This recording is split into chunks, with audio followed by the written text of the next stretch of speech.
기도하겠습니다.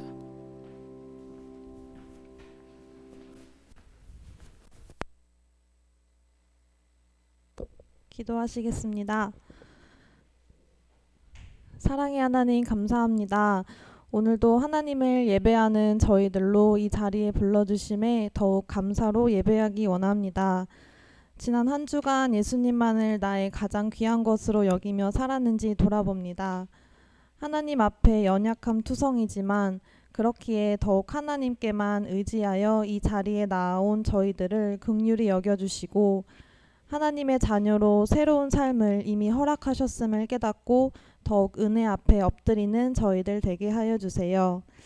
지금 이 순간에도 세상의 어지러운 것들에 온통 마음이 빼앗겨 있는 저희들이 오직 말씀에만 집중하여 깨닫고 나아가는 시간 되기를 소망합니다. 오늘 말씀 전하시는 목사님에게도 능력과 건강을 더하여 주시고 함께 섬기는 교사 선생님들께도 저희가 먼저 예배자로 날마다 서 있을 수 있는 힘을 더하여 주세요. 감사드리며 예수님의 이름으로 기도드렸습니다.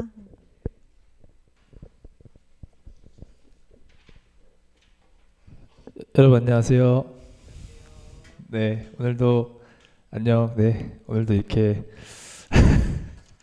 함께 우리가 지난주에 찬양했던 찬양인데 우리가 좀 정말 우리의 가장 높이 계신 그분 예수 그리스도의 이름을 정말 이 찬양의 고백으로 우리가 마음속으로 우리의 참 주인 되시고 우리의 참 길이 되시는 예수님을 우리가 마음속으로 깊이 묵상하면서 그 기쁨으로 주님께 찬양했으면 좋겠습니다.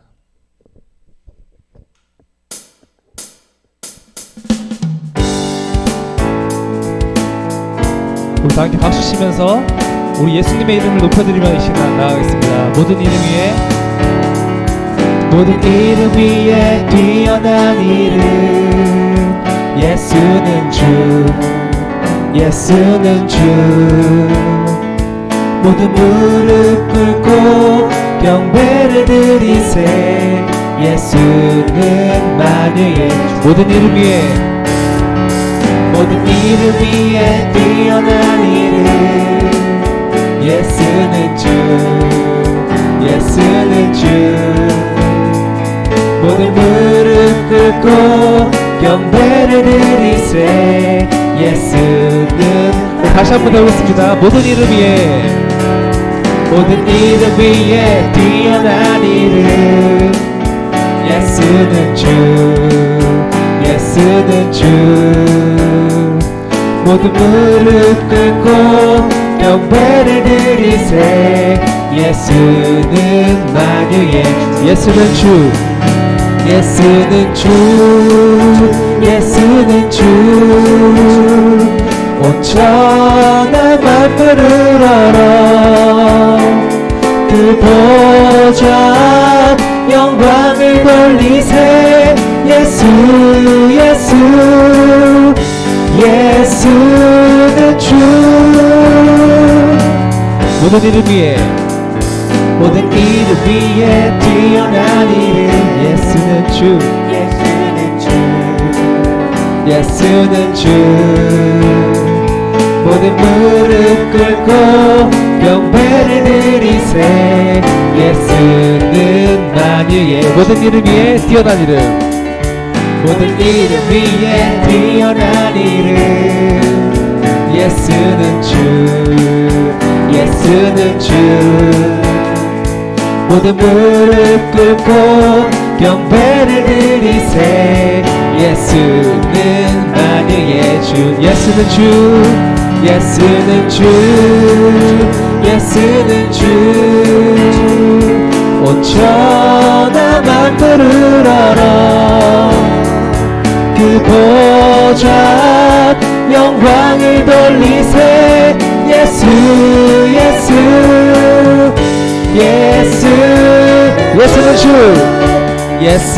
주 온 천하만 부르러라 그 보좌 영광을 돌리세 예수는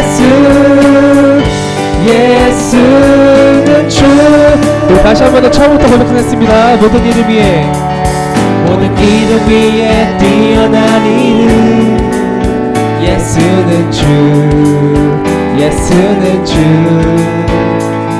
모든 무릎 꿇고 경배를 드리세. 예수는 만유의 주, 예수는 주, 예수는 주. 온 천하 만물을 얼어 그 보좌 영광을 돌리세. 예수, 예수, 예수. 예수는 주, 예수는 주, 예수는 주. 온 천하 만물을 얼어 그 보좌 영광을 돌리세. 예수, 예수, 예수. 예수는 주, 예수는 주, 예수는 주. 온 천하 만물을 얼어 그 보좌 영광을 돌리세. 예수, 예수. 우리 마지막으로 주님께 높여드리겠습니다. 예수는 주, 예수는 주, 예수는 주. 온 천하 만물을 얼어 그 보좌 영광을 돌리세. 예수, 예수, 예수는 주.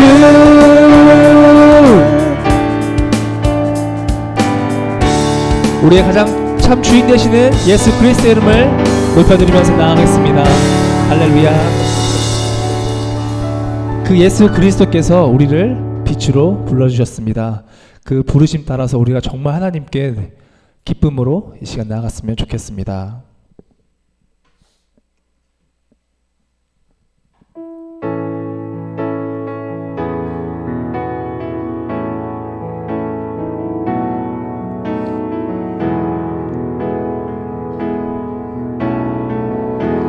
주님이 우리를 빛으로 부르셨으니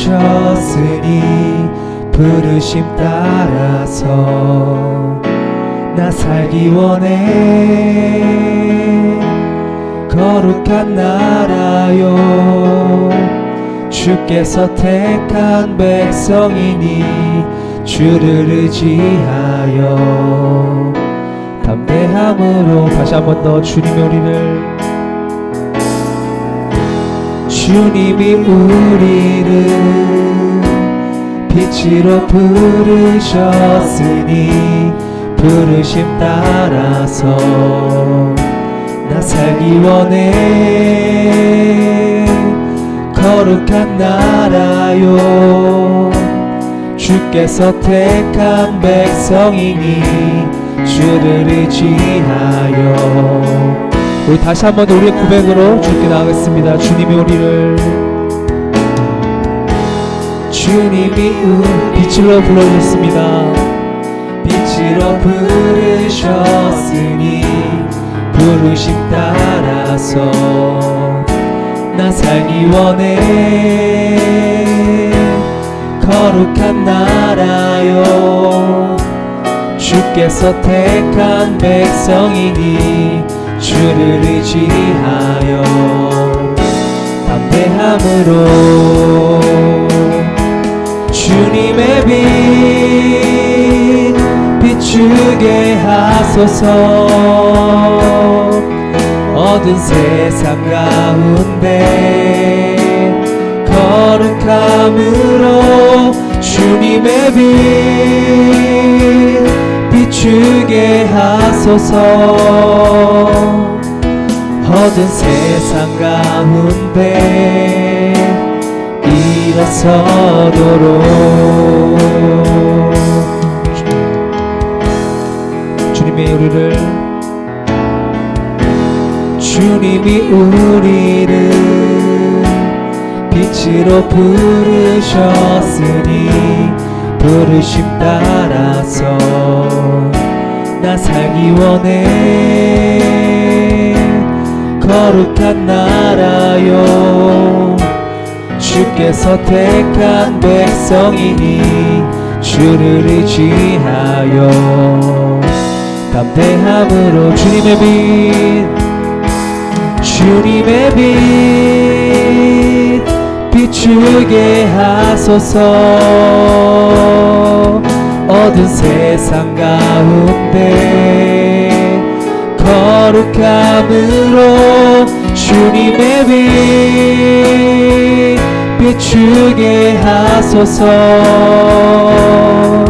어두운 세상 가운데 이런 주님의 빛 비추게 하소서. 어두운 세상 가운데 거룩함으로 주님의 빛 비추게 하소서. 어두운 세상 가운데 일어서도록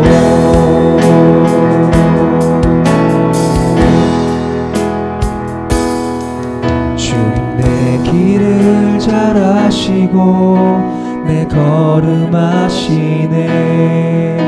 어둠에서 빛을 내시는 그분을 믿네. 무엇으로 주를 섬길지 어디로 가야 할지 헤매이는 나를 아시고 길을 여시네. 주님 내 길을 잘 아시고 주님 내 길을 잘 아시고 내 걸음 아시네. 어둠에서 빛을 내시는 그분을 믿네. 무엇으로 주를 섬길지 어디로 가야 할지 헤매이는 나를 아시고 길을 여시네. 내 삶은 주의 것, 내 삶은 주의 것, 내 삶은 주의 것. 온전한 신뢰를 주께 드리네. 보이지 않아도 믿음으로 걷네. 주 영광 바라보며 주만 따르네. 주님 내 길을 잘 아시고 주님 내 길을 잘 아시고 내 걸음 아시네. 어둠에서 빛을 내시는 그분을 믿네. 무엇으로 주를 섬길지 어디로 가야 할지 헤매이는 나를 아시고 길을 여시네.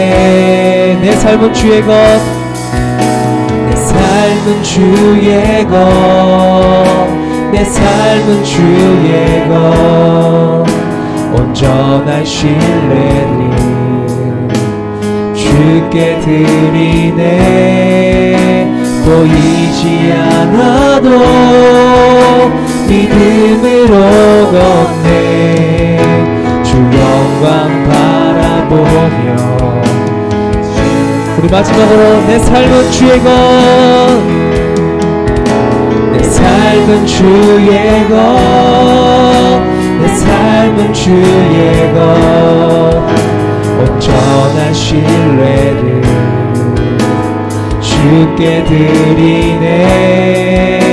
보이지 않아도 믿음으로 걷네. 주 영광 바라보며 주만 따르네. 주님이 우리를 예배자들로 우리를 태초에 우리를 택하실 때부터 우리를 참 예배자들로 세워주셨습니다. 주님의 그 목적이 참 우리가 이 시간을 떠나서 정말 우리의 삶이 언제나 주님의 빛이 되어서 주님을 예배하는 것으로 하나님께서 우리를 지으시고 우리를 부르셨습니다.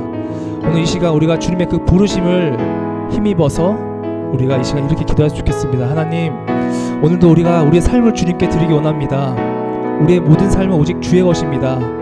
오늘 이 시간 정말 온전히 주님을 믿음으로 온전한 신뢰를 주님께 드리며 이 시간 주님을 따르기 원합니다. 이 시간 공급받는 말씀을 통해서 그 능력으로 우리가 주님을 믿고 살아갈 수 있도록 우리의 마음을 부어주시옵소서. 이 시간 이 기도로 주님께 나아가도록 하겠습니다. 기도하시겠습니다. 주님 감사합니다. 오늘 우리를 택하셔서 우리를 참 예배자들로 세우신 주님의 이름, 우리를 부르신 하나님의 은혜를 힘입어 이 시간 주님께 나아갑니다. 아버지, 우리를 빛으로 부르신 주님의 능력을 우리가 믿음으로 이 시간 나아가고 언제나 우리의 삶에서 주님을 예배하는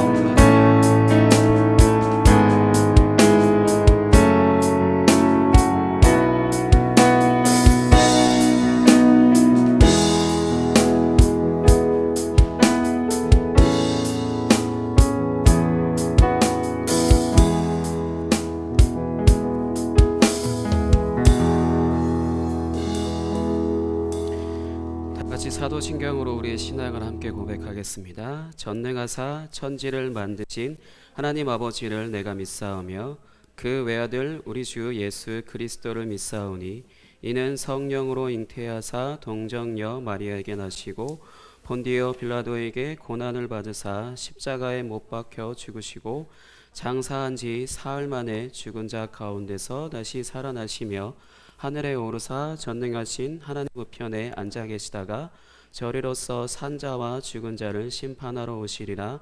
성령을 믿사오며 거룩한 공회와 성도가 서로 교통하는 것과 죄를 사하여 주시는 것과 몸이 다시 사는 것과 영원히 사는 것을 믿사옵나이다. 아멘. 오늘은 요한복음 13장 12절에서 17절 보도록 하겠습니다. 요한복음 13장 12절에서 17절입니다.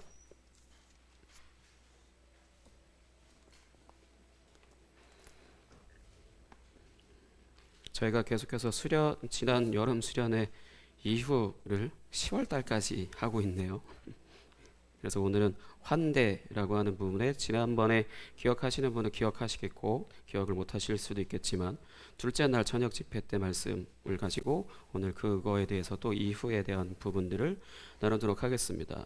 요한복음 13장 12절에서 17절 저 한 절 교사분 제외한 학생들 한 절 이렇게 읽도록 하겠습니다.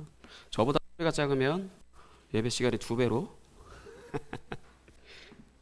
2배로가 아니고요. 저보다 크게 해주세요. 요한복음 13장 12절부터 17절까지 저마저 읽겠습니다. 그들의 발을 씻으신 후에 옷을 입으시고 다시 앉아 그들에게 이르시되 내가 너희에게 행한 것을 너희가 아느냐?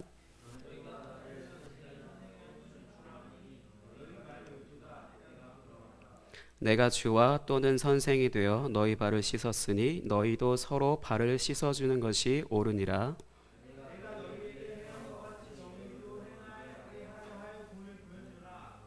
내가 진실로 진실로 너희에게 이르노니 종이 주인보다 크지 못하고 보냄을 받은 자가 보낸 자보다 크지 못하나니. 아멘. 크게 해주셔서 감사합니다. 환대라고 하는 부분에 대해서 이제 말씀을 또 나누도록 하겠습니다. 지난번 수련회 때도 그 말씀 드렸던 거예요. 중동 지역의 문화이고 자신의 집으로 손님으로 온 사람을 극진히 대접하는 것. 근데 사실 우리나라도 이런 비슷한 문화가 있는 게 손님으로 집을 누구나 찾아가잖아요. 그러면은 물 한 잔 안 내주는 게 예의가 없는 거예요. 그 식사 시간이면 식사를 대접하고 해야 되는 부분들이 의무라고, 그러니까 우리나라 사람들도 그렇게 알고 있어요. 그래서 중동의 환대라고 하는 문화랑 크게 다르지 않죠. 근데 오늘날은 뭐 누구 집에 방문해도 물 한 잔 얻어먹기가, 물 한 잔 주는 사람이 없을 정도로 굉장히 목사님도 나이가 그렇게 많지는 않은데, 목사님 어렸을 때는 어느 집에 가나 뭔가 먹을 것 마실 것 주셨는데, 이제는 어느 집에 가나 그냥 굶어요. 안 줘. 뭐 물론 그런 것들을 부담스러워 하시는 것도 이해가 가지만, 또 한편으로는 그만큼 남에 대한 손님에 대한 관심이 극도로 떨어졌다라는 거죠. 한 10년, 20년, 10년 그 정도 사이에 사람들의 심리가 그렇게 많이 달라졌다는 거죠. 어쨌든 그렇게 극진히 대접하는 것으로 집에 들어올 때 발을 씻을 물을 주시고, 첫 번째, 그리고 먹을 음식과 마실 음료를 주시고, 저 스마트폰 속에 제가 없어요. 저 보세요. 그러니까 먹을 음식과 마실 음료를 주고 함께 먹고 마시는 것. 그러니까 손님으로 온 사람들을 그냥 천대하는 게 아니고 환대한다라고 했을 때는 그냥 한 가족처럼 여겨주는 거거든요. 그래서 이런 환대가 이 성경에 쓰여질 당시의 문화에서는 거의 종교적인 부분이라, 사람들이 지금은 거의 종교적인 부분에 있어서 해도 그만 안 해도 그만 되게 가치 없게 생각하는데, 옛날이나 지금이나 종교적인 부분에 있어서 중요하게 생각하는 사람들은 이게 옳다 그르다를 떠나서 절대적으로 지켜야 되는 부분으로 이렇게 열심히 지켰거든요. 그래서 이 성경에 쓰여질 당시에 사람들은 다 그렇게 환대를 해야만 하는 걸로 그렇게 인식이 되어 있었어요. 그래서 성경에서는 아브라함이 이제 자신의 집을 이렇게 지나가는 하나님과 두 천사 이야기, 창세기 18장에 기록되어져 있는 그 부분을 시작으로 해서 성경 전체의 환대 이야기는 엄청나게 차고 넘칩니다. 그래서 성경의 핵심적인 부분이라고 할 수 있는데, 그래서 심지어 계속해서 뭐 그 이후에 롯이라든지 뭐 라합이라든지 뭐 여러 가지 사람들이 그 환대하는 모습들이 성경에서 나오죠. 근데 심지어 누구도 환대를 하냐? 수련회 때도 여러분들한테 말씀드렸을 텐데, 하나님도 환대를 하세요. 하나님도 환대를 하셔서 이제 발 씻을 물과 먹을 양식과 음식, 양식과 음식 똑같은 말인데 음식과 음료를 뭐로 주셨냐라는 것을 말씀드렸을 텐데, 첫 번째 발 씻을 말에 대한 부분은 갈라디아서 1장 4절을 쉬운 성경 버전으로 보면요, 제가 읽어드릴게요. 여러분들이 그냥 개역개정 찾으셔도 돼요.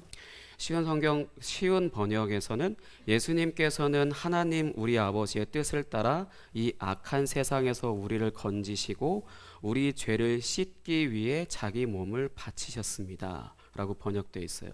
예수님이 십자가에서 흘리신 피로 인해서 그 하나님의 집에 들어올 때 발 씻을 물로 이렇게 제공을 하신 거예요.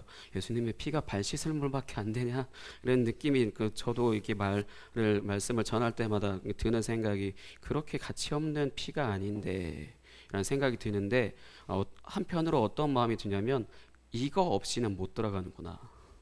다른 걸로는 못 들어가고, 들어간다 하더라도 그냥 무단 가택 침입, 오늘날 뭐 그런 표현 쓰죠.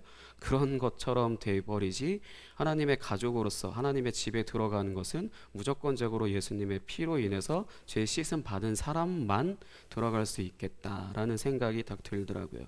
그렇게 해서 예수님의 피가 우리의 발을 씻을 물이 되어주시고, 그 다음에 이제 요한복음 6장 55절에서는 내 살은 참된 양식이요, 그 다음에 내 피는 참된 음료로다 라고 이렇게 말씀이 기록되어 있어요. 그러면서 하나님의 집에 이제 발 씻을 물로 통해서 발 씻고 들어가잖아요. 그러면 이제 식탁에 음식이 차려져 있는데 그게 예수님의 살과 피라는 거죠.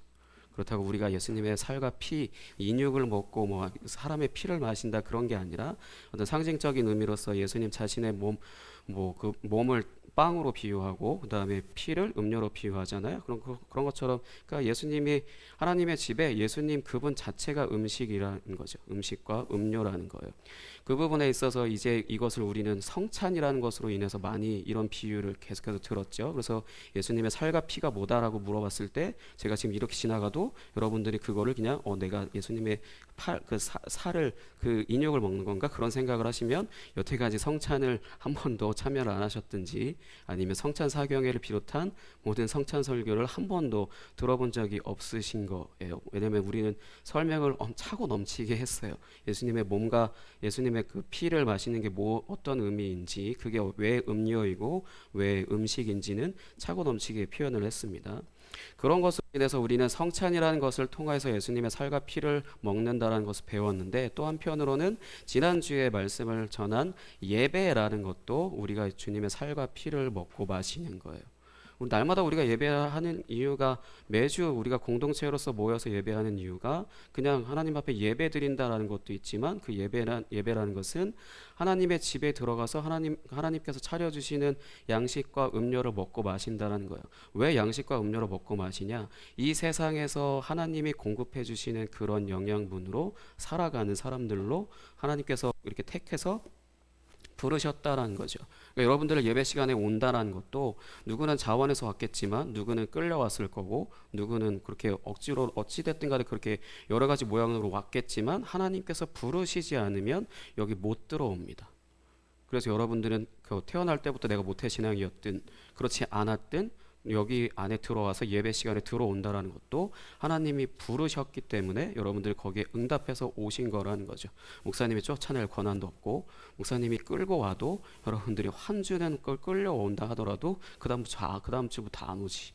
왜냐하면 하나님께서 부르시지 않았을 수도 있고, 아니면은 그 부르심에 계속해서 거부하는 걸 수도 있기 때문에요. 그렇기 때문에 예배라고 하는 것도 성찬과 똑같은 의미라고 할 수 있거든요. 주님의 살과 피, 말씀이 선포되어지는 말씀이 양식인 거고, 그 다음에 하나님의 임재하시는 그 성령께서 함께 하시는 그 부분이 음료라고 표현될 수 있거든요. 예배에 그런 부분이기 때문에 날마다 하나님을 예배한다, 매주 하나님을 예배한다라는 것은 하나님의 집에 초대받아서 들어가서 거기서 하나님이 차려주시는 밥상, 그 식탁에서 같이 하나님과 같이 먹고 마시는다는 거예요. 매주.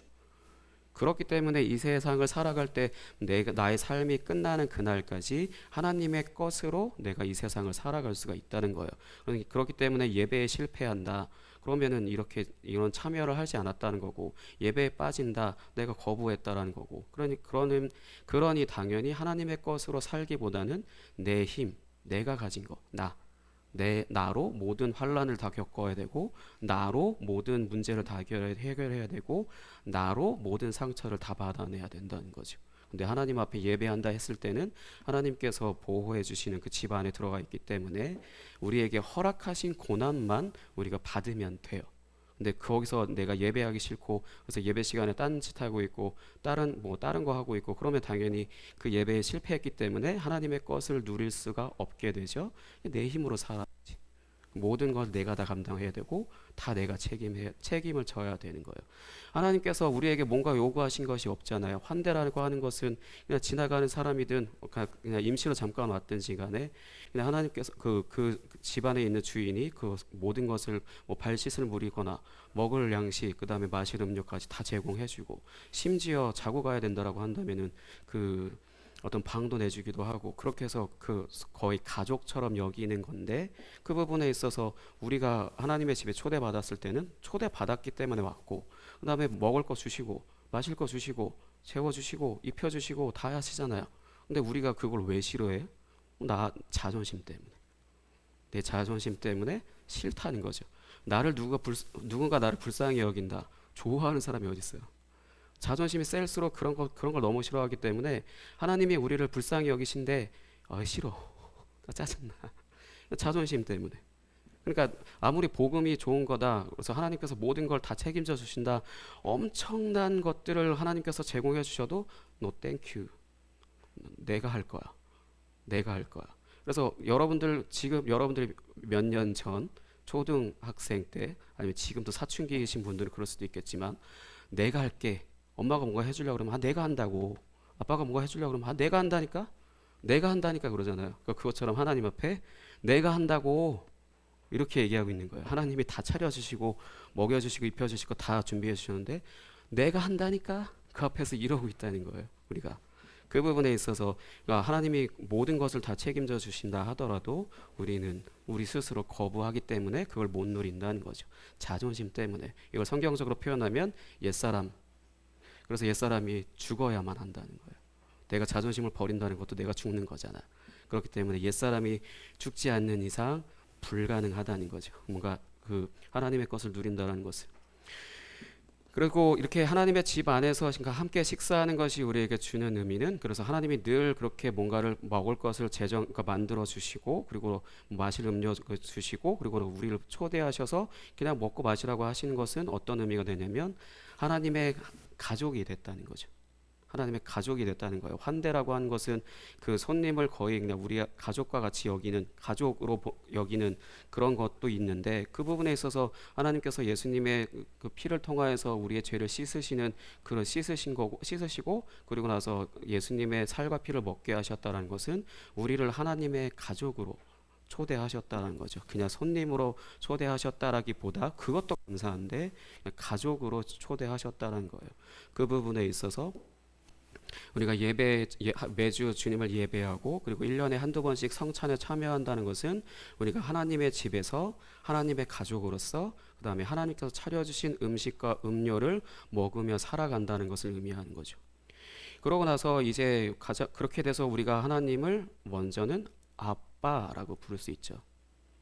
가족이니까 아빠라고 부르지. 이웃집 사람인데 아빠라고 부르면 이게 당장 전화할걸요 아마. 옆집에 있는 아저씨한테 한번 아빠라고 불러보세요. 뭐 어떻게 되는지 궁금하시면 한번 직접 해보세요. 그러니까 하나님을, 내가 그렇게 하나님의 가족으로 들어가지도 않는데 하나님을 아빠라고 부르는 게 불가능하잖아요. 들어가서 가족이 되어야만 아빠라고 부르는 것처럼 하나님께서 우리를 그러니까 아빠라고 부를 수 있게 해주셨고, 그리고 또 두 번째로는 같이 예배하는 한 공동체가 한 가족이라는 거예요. 한 몸이라는 표현이 여러분들에게 좀 낯설고 좀 불편할 수 있는데, 그래서 목사님이 한 가족이라는 표현을 자주 쓰는 건데, 그냥 누나고 언니고 동생이고 친 가족처럼 그렇게 친밀한 사이로 하나님께서 우리를 초대하셔서 그렇게 계속해서 살아가게 하셨다라는 거예요. 예수님의 피를 우리가 먹고 마셨잖아요. 하나님의 말씀을 지금 듣고 있고 하나님을 예배하잖아요. 그럼 예수님의 생명을 우리가 다 공유한 사람들이기 때문에 한 가족이라는 거죠. 피 한 방울 안 섞인 남이라 하더라도 한 가족이에요.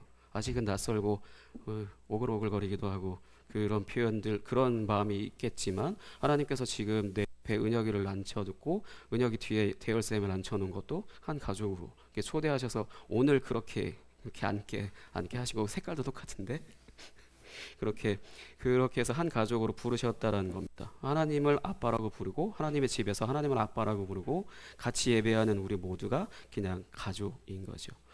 그런 부분을 하나님께서 우리에게 선물로 주신 거예요. 그 부분에 있어서 한 가족으로 살아간다는 것을 의미하는 겁니다. 성경이 처음부터 끝까지 계속해서 식사 관련된 부분들이 계속해서 나오는 게, 하나님께서 우리를 친 가족으로 가족으로 맞아주시고, 그다음에 같이 한 식탁에서 같이 식사하면서 하나님께서 만들어 주신 것들을 우리가 그냥 값없이 대가 없이 맛있게 먹고 마시면 돼요. 그게 하나님이 기뻐하시는 거예요. 여러분들 부모님이 날마다 아침마다 여러분들에게 그 밥상 차려주실 때 뭐 의도 있나요 혹시? 오늘 하루 내 말 잘 들어, 이거 먹는 대신 오늘 하루 내 말 잘 들어야 돼, 막 이러시나요? 아니면은 그냥 가족이니까 밥상을 차려주시나요? 그런 것처럼 하나님도 우리에게 계속해서 먹을 것, 입을 것, 그 모든 것들을 다 준비해 주시고 대가 없이 다 주세요. 근데 아까 내가 목사님이 말했듯이 왜 못 누리냐? 자존심 때문에. 내 자존심만 아니면은, 그래서 자존심 센 사람들은 한겨울에도 자기 멋 부린다고 해서 춥게 입고 다니잖아요. 저처럼. 저도 물론 어렸을 때 자존심이 누군가 지금 한쪽을 쳐다보고 계시는데 그런 것처럼 자기 자신의 존재감, 자존감, 자존심, 그런 것들이 강한 사람일수록 다른 사람을 돕거나 아니면 다른 사람에게 도움받는 것을 자존심 때문에 못하거든요. 그래서 심지어 그것이 정말 강한 사람들은 하나님이 나를 불쌍하게 보신다라는 것 자체도 너무 싫은 거예요. 그런 부분에 있어서 그 하나님의 한 가족으로 살아가게 하셨다라는 것을 기억하시고, 그 다음에 또 오늘 말씀에 보시면은 예수님께서 제자들의 발을 씻기신 후에 너희도 서로 발을 씻어주는 것이 옳으니라라고 쓰여져 있어요. 이게 너희도 서로 발을 씻어주라. 그래서 막 그 교회에서 세족식 같은 거 하잖아요. 목사님은 별로 안 좋아하거든요.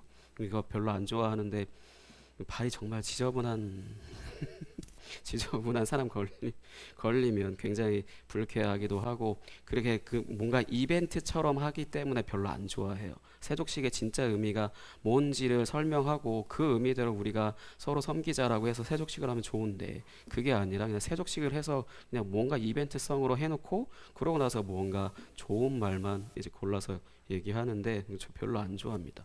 근데 너희도 서로 발을 씻어주는 것이 옳으니라라고 말씀하신 것이 무슨 의미냐면, 그 구약 성경에서도 우리가 십계명을 지키잖아요. 십계명을 지켜야 하는 것처럼 우리가 신약으로 와서는 세계명이라고 하는 그 하나의 계명을 지켜야 되는데, 그게 바로 서로 사랑하라예요.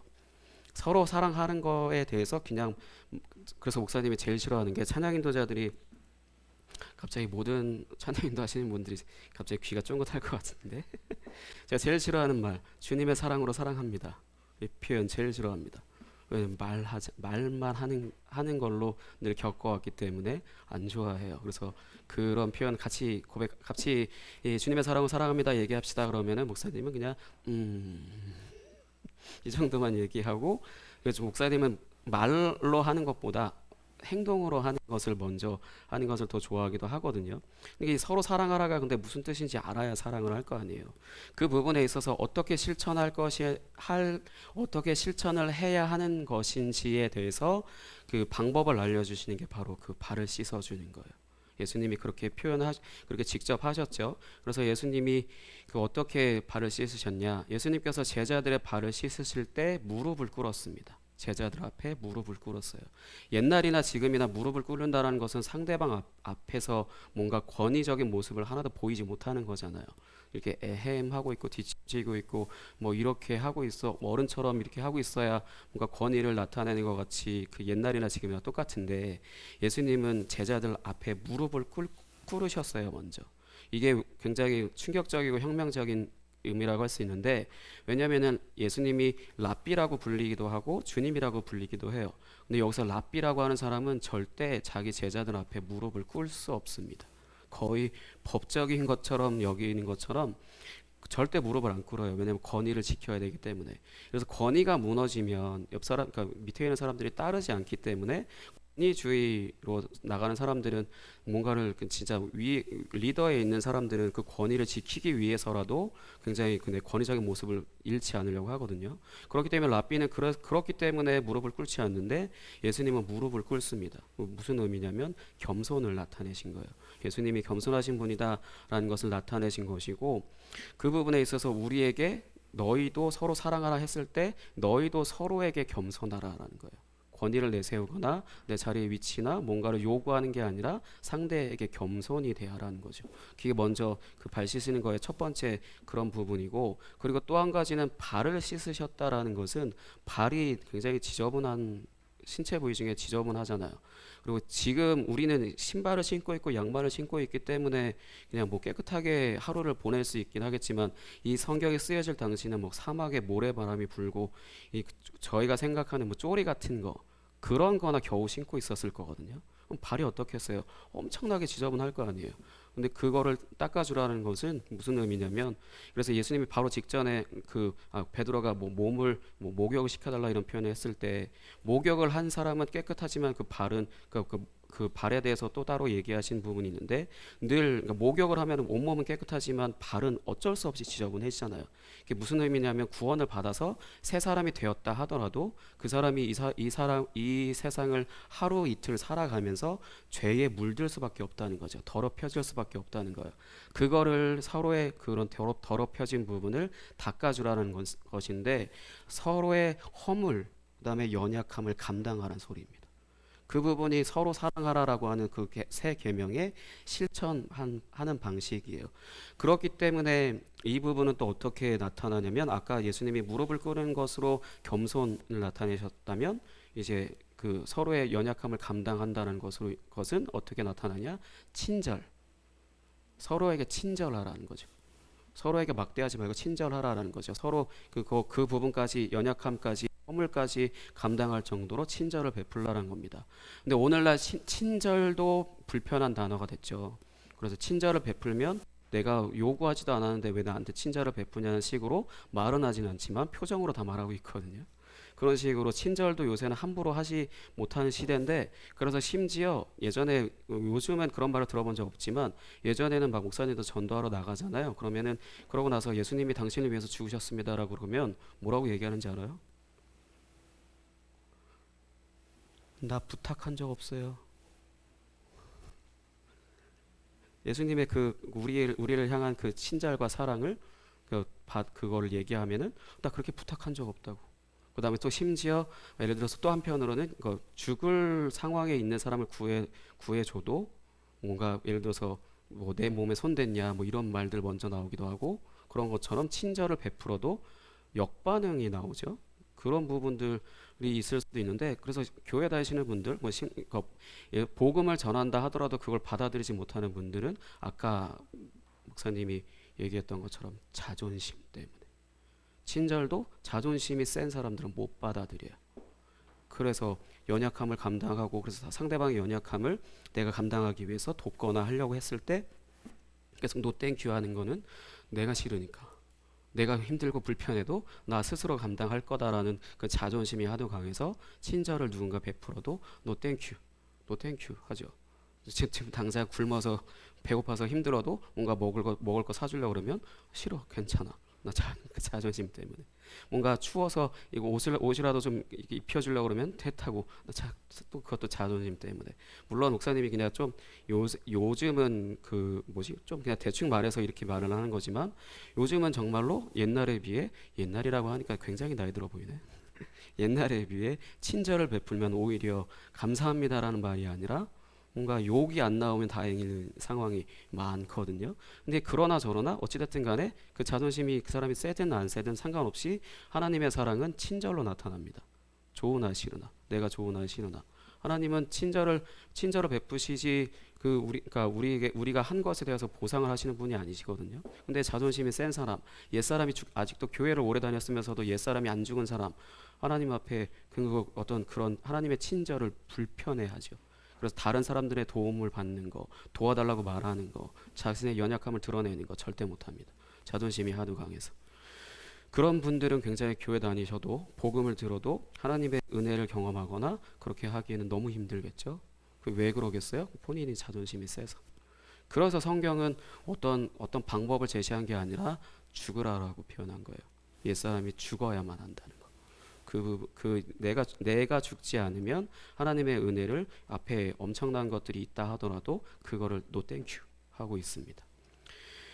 그래서 우리가 예수님을 믿는다라고 하는 것은 하나님의 집에서 하나님의 차려주시는 밥상, 그 양식과 음료를 먹으면서 살아가는 존재가 된 것이고, 그리고 이런 사랑을 아는 사람들은 이제 서로의 발을 씻어주면서 서로 사랑하는 한 가족이 되었다는 것을, 그러니까 믿는 것을 의미하는 것입니다. 이 두 가지, 하나님이 차려주시는 음식을 먹는 사람, 그리고 이 한 공동체에 있는 사람들을 서로 사랑하고 섬기는 사람, 그렇게 한 가족이 되었다는 것을 의미합니다.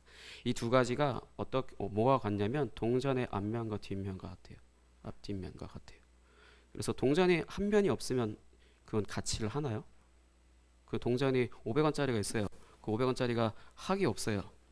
학을 못 받죠, 여러분들 혹시 동전 안 쓰지? 왜 10원짜리 쓸까? 그러니까 얼마 전에 10원빵 먹고 오긴 했는데 10원빵에 한쪽에 탑이 있고 한쪽에 숫자 10이 있거든요. 이 동전이 앞뒷면 중에 하나라도 없어요. 그러면 그 동전은 그 쓰여진 금액의 가치를 할까요? 못할까요? 동전을 써봤어야지. 못해요. 의미 없어요. 버려지거나 폐기되거나 한국은행으로 다시 보내줘야만 돼요. 다시 만들어야 되는 것처럼. 그래서 우리도 신앙생활을 한다 했을 때 하나님 앞에서 우리가 날마다 예배하고 날마다 뭐 성찬을 위해서 먹고 마시고 해서 내가 믿음이 좋다라고 얘기했을 때는, 한 가지는 하나님의 가족, 하나님의 집에서 그렇게 차려주시는 그 음식을 대가 없이 먹고 마시는 거고, 또 한편으로는 한 공동체에 있는 사람들을 서로 사랑하는 것이 양쪽 동전의 앞뒷면에 있는 그것처럼 그렇게 되어지는 겁니다. 그렇기 때문에 우리가 믿음이 좋아지잖아요. 그러면 자연스럽게 이 한 공동체 안에 있는 사람들을 누구든 다는 못한다 하더라도 그 연약함을 감당할 수 있어서 서로 사랑하고 서로 이제 섬기는 그런 것이 자연스럽게 내 몸에서 내 행동에서 내 말에서 나와요. 배워서 한다라기보다도 배워서 할 수도 있지만 그거는 큰 의미가 없는 거고, 정말로 하나님의 사랑을 올바르게 잘 경험한다라면은 내가 다른 사람에 대해서 연약함이나 이런 부분들을 지혜롭게 잘 감당할 수 있도록 이렇게 성장하고 성숙해져 가거든요. 그렇기 때문에 내가 정말 예배를 몇십 년 드렸고 뭐 그렇게 한다 했지만 이런 모습이 나에게 없다, 그러면은 내가 어느 순간 성장을 멈췄다고 할 수도 있고요, 아니면 성숙하기를 멈췄다고 할 수도 있고, 이러면 다행인데, 아니면 애초에 시작도 안 했을 수도 있어요. 애초에 시작도 안 했다는 말은 무슨 말이냐면 아직 구원도 못 받았을 수도 있다는 거죠. 교회는 오래도록 10년 20년 다녔다 하더라도 내 안에 이런 모습들, 이런 마음들이 안 나타난다면은 나는 애초에 구원을 받지 않았을 수도 있습니다. 이게 그러니까 지금 당장 누군가를 사랑해야만 한다라는 어떤 뭐 강박관념이나 이렇게 강요처럼 들릴 수도 있겠지만 그거는 절대 아니고요. 그러니까 시간이 흘러서 내가 갖춰질 모습인 거예요. 내가 내일의 내 모습인 거고, 한 5년 후 아니면 10년 후에 내 모습인 거예요. 하나님의 은혜를 대가 없이 값 없이 잘 받아 누리는 거고, 그러니까 친절을 잘 받아 누릴 수 있는 건강한 자아를 가진 그런 건강한 사람이 되는 거고, 또 한편으로 그런 건강한 자아를 갖고 있기 때문에 예배 시간에 딴짓을 하지 않고 옆 사람의 연약한 부분들을 지적하거나 속으로 비난하거나 그러니까 비웃거나 하지 않고 그 사람의 연약함을 약간 안타깝게 생각하면서 기도하는 마음, 그래서 그 연약함을 감당하기 위한 섬기고자 하는 마음, 사랑하고자 하는 마음, 그 마음들이 내 안에서 자연스럽게 만들어지고 그 마음이 흘러가게 된다는 것입니다. 그 부분에 있어서 우리는 주 안에서 하나이고 한 가족이라는 것을 기억하시고, 이제 하나님께서 이 공동체 안에서 어떤 일을 하실지 기대하는 마음으로 날마다 예배 가운데 참여하시는 여러분들 되시기를 예수님의 이름으로 축복합니다. 이제 주 안에 우리는 하나 함께 찬양하시고 예배를 마치도록 하겠습니다.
세상으로 모두 가리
기도하도록 하겠습니다.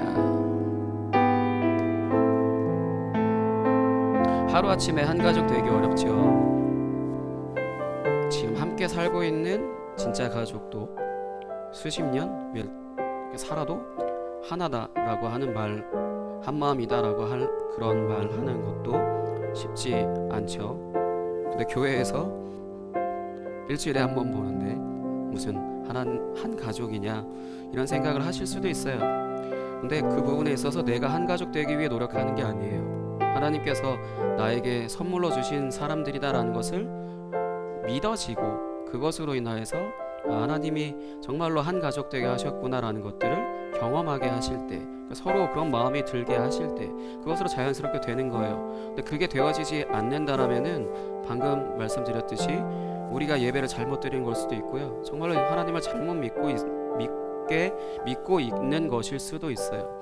그런 부분이기 때문에 결과적으로 하나님을 올바르게 믿는다라면은 한 가족이다라는 것들이 나중에 시간이 흘러서 자연스러워집니다. 이 시간 함께 기도하겠습니다. 하나님, 내가 하나님의 사랑을 먼저 경험하고 그것을 경험하고 또 경험해서 내가 결국은 내 옆에 있는 사람들을 내가 사랑으로 섬길 수 있는 그런 성숙한 사람, 그런 건강한 자아를 가진 사람으로 살아갈 수 있게 해달라고 이 시간 함께 자신의 목소리로 기도하겠습니다. 하나님 아버지 감사합니다. 주님, 우리가 하나 되기 위해서 힘쓰는 것이 아니라 하나님께서 우리에게 하나 되게 하신 것을 우리가 누리는 것인 줄 믿습니다. 주님께서 우리를 예수 그리스도 한 분만 바라는 그 마음이 아버지 우리 나 하나에게만 있었던 그 마음이 아버지 내 옆 사람에게도 있고 아버지 누구에게도 있고 또 누구에게도 있고 그런 것처럼 아버지 우리 모두가 다 예수 그리스도 한 분을 믿음으로 아버지 그것이 이제 내 안에서만 끝나는 것이 아니라 나에게서 흘러 넘쳐서 그 예수님을 믿는 것에 있어서 연약한 부분이 있는 사람, 아니면 삶을 살아가는 것에 있어서 스스로 삶을 살아갈 수 없는 그렇게 힘든 상황 가운데 있는 사람들을 섬기는 그런 마음들, 그렇게 해서 서로 형, 동생, 언니, 동생 이렇게 그런 부분들 가족으로 서로 친밀한 관계를 누릴 수 있도록 주님께서 인도하여 주시고 주님 역사하여 주시옵소서. 우리는 연약하고 우리는 나약해서 그 자존심 하나 지키는 것에 있어서 나의 삶을 다하기도 합니다. 그 자존심을, 나의 옛사람을, 나의 옛자아를 주님 앞에 내려놓고 온전히 새 사람 되어져서 서로 하나 된 공동체로 좀 살아갈 수 있도록 주님 인도하여 주시옵소서. 주님 감사합니다.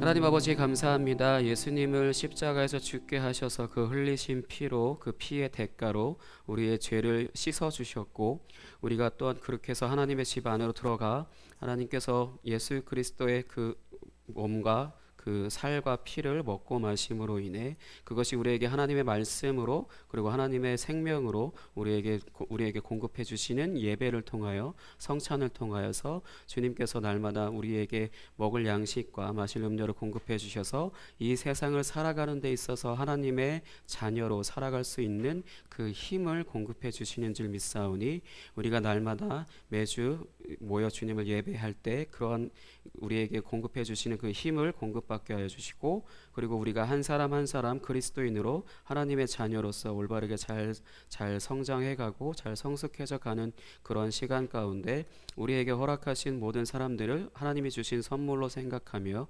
사랑하며 섬길 수 있도록 주님께서 인도하여 주시옵소서. 주님께 그 모든 것들을 내어드리오니 우리의 노력으로 우리의 힘으로 하는 것이 아니라 하나님께서 그것 또한 우리에게 선물로 주시기를 소망하오니 주님께서 역사하여 주시옵소서. 오늘도 귀한 예물로 드린 손길이 있습니다. 그 가정 가운데 개인에게 주님께서 꾸지 않고 꾸어줄지언정 꾸어줄지언정 빌려줄지언정 빌리러 돌아다니는 일이 없게 하여 주시고 날마다 하나님의 것으로 삶을 풍족히 누리며 살아갈 수 있도록 인도하여 주시옵소서. 감사합니다. 살아계신 예수 그리스도 이름으로 기도하였습니다.